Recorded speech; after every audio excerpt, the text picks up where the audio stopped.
Hello, statistics students. So, in this example, we're going to start talking about hypothesis testing. So I have an example here. Again, part of the problem is you're going to have to be able to look at the data and figure out what's going on.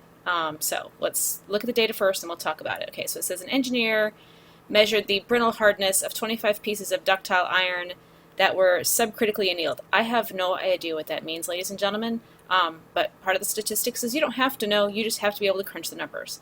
Anyway, so they were measuring something of 25 pieces of iron. Okay, that I know that they're doing. For whatever subcritically annealed mean, I have no idea. All right, so here are 25 pieces of data from the testing. Okay, the engineer hypothesized that the mean hardness of all those iron pieces is greater than 170, and I added in the caveat at alpha equals 0.05. Okay, so a couple things I know. My n value is 25. I have 25 pieces of data in this. The first thing I would do is I would take all that data, I would put it in a list in my graphing calculator, or whatever software you're using or whatever calculator you're using, and I would find the mean and the standard deviation for this sample. Okay, so I did that, and my mean was 172.52 for this sample data set. And the sample standard deviation, S, in this case, was 10.31. All right, so that data I crunched on my calculator. All right, so we are going to walk through the 4 steps for hypothesis testing. So our first step, step number 1, is to state the hypothesis. So in this case, step 1. All right, our hypothesis, our null hypothesis, is that the mean is 170 because he's hypothesizing it's greater than 170. That is going to be our alternate. So that mu is greater than 170. All right, this is his claim. This is what our engineer is claiming. Okay, so that's step number 1. Step number 2, we need to find a critical value. So step number 2 is our critical value. All right, in this case, we are going to be using a t-distribution because our sample size is so small and we do not know the standard deviation of the population. That information was not given to us. So in this case, we're going to use a t-distribution, which means I'm going to have to go look at my t-distribution chart in the textbook, back in the appendices. A couple things I know. I know my sample size is 25, which means my degrees of freedom will be 24. I'm going to need that for my chart.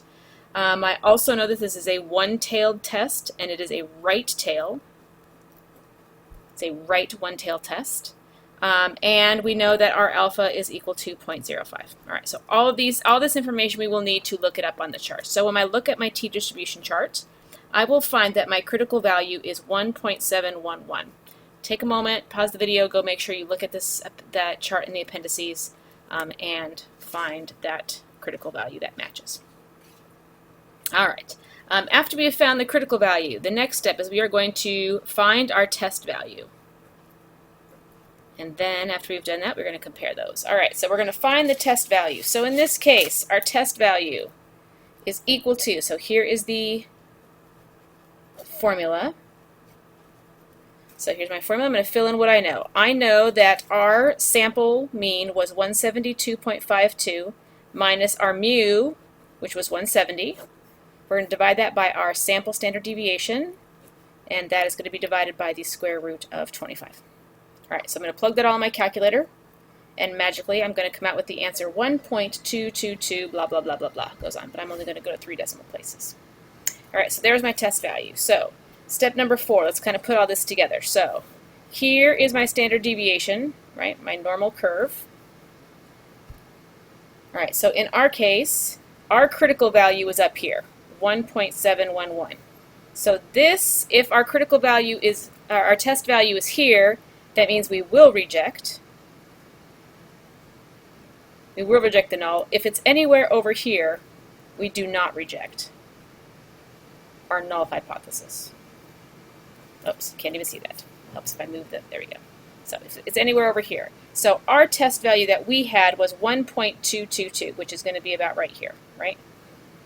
That's going to be 1.22. That falls in the area that we cannot reject the null hypothesis. So in this case, we will not reject the null hypothesis was that, and that was that the average is 170. We do not have enough evidence in this sample to support the claim that the engineer is making that the mean hardness of these pieces is greater than 170. We do not have enough information. So we will have to accept the fact that the mean is equal to 170. All right, hopefully this helps you a little bit as you're working through. If you have any other questions, let me know. Have a good night.